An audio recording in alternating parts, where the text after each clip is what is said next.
Valla bildiğiniz gibi bugün 8 Maralı, Zəfər günüdür.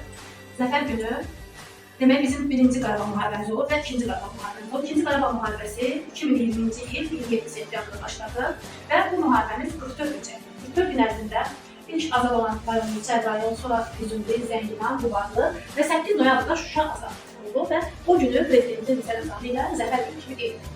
Növbəti torpaqlarımız Xocavənd, Xankəndi, Xocalı, Ağdərə, Ağdam, Kəlbəcər, Laçın isə yəni müharibəsiz alandır. Buna görə bizə bu zəfəri yaşadan şəhidlərimizi heç vaxt unutmamalıyıq, onlar haqqında öyrənməliyik, ailələrinin evlərini ziyarət etməliyik, onların ailəsinə minnətdarlıq etməliyik, qazilərimizi hər zaman yad etməliyik, onları unutmamalıyıq və həmçinin.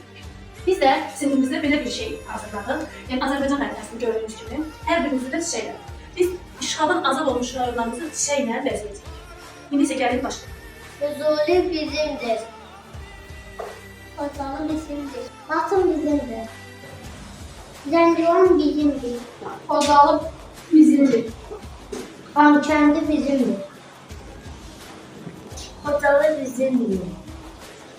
Ağdam bizimdir. Zəngilan bizimdir. Kəlbəcər bizimdir. Xocalı bizimdir. Şuşa bizimdir. Zəngilan bizimdir. Cəbrayıl bizimdir. Cəbrayıl bizimdir. Ağdam bizimdir.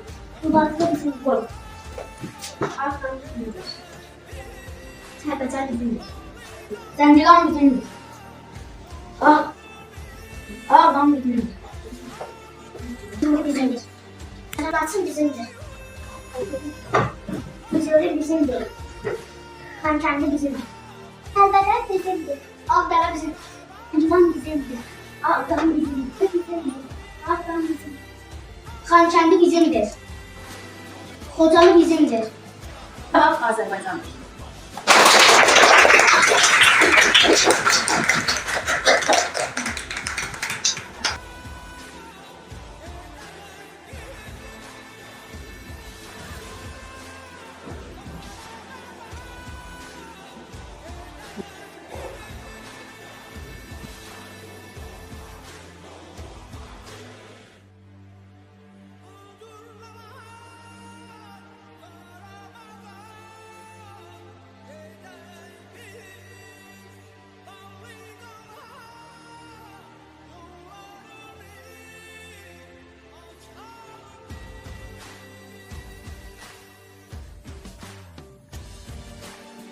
Çiçəklə bəzəyir, gül çiçəklə bəzəyir.